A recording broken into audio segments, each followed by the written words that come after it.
เอาละครับสวัสดีเพื่อนๆนะครับกลับมาพบกับผมอีกแล้วนะครับ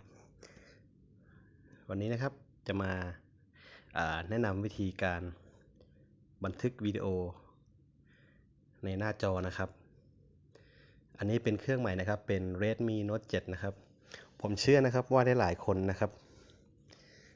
เอารุ่นนี้มาใช้แล้วบันทึกวิดีโอมันไม่มีเสียงนะครับ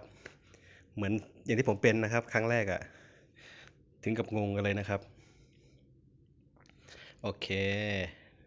หลายๆคนนะครับผมเชื่อนะครับว่าหลายๆคนจะเข้ามาที่เมนูนี้นะครับการตั้งค่านะครับคุณหาไปเถอะครับหาไปเถอะมันไม่มีหรอกครับอยู่ในการตั้งค่านะครับให้กดออกนะครับมันอยู่ตรงนี้ครับเครื่องมือครับแล้วเราเข้าไปที่บันทึกวิดีโอนะครับนี่ครับ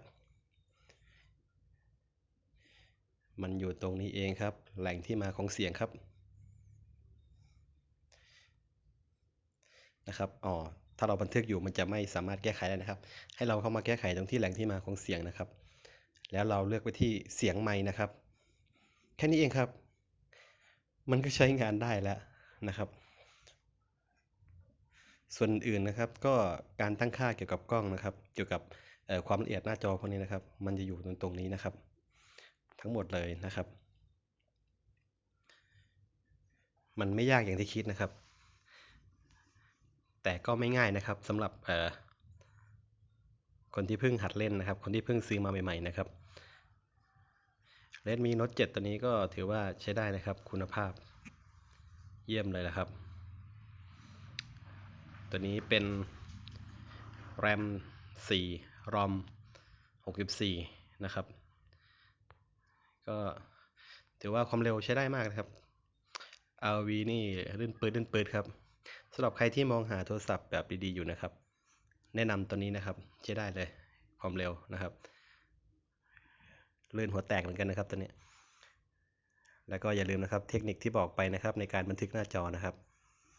ในการบันทึกวิดีโอหน้าจอแล้วมันไม่มีเสียงนะครับผมเชื่อว่าครั้งแรกครับจะต้องเจอแน่นอนนะครับสำหรับคนที่ใช้รุ่นนี้อยู่นะครับผมมาบอกวิธีแก้แล้วนะครับอันนี้เดี๋ยวจะคลิปต่อไปน่าจะเป็นการเทส ROV นะครับให้เพื่อนๆได้ชมกันนะครับสำหรับคลิปนี้ก็น่าจะโอเคพอแค่นี้นะครับแล้วเจอกันคลิปหน้าครับผมโอเคนะครับสวัสดีครับผม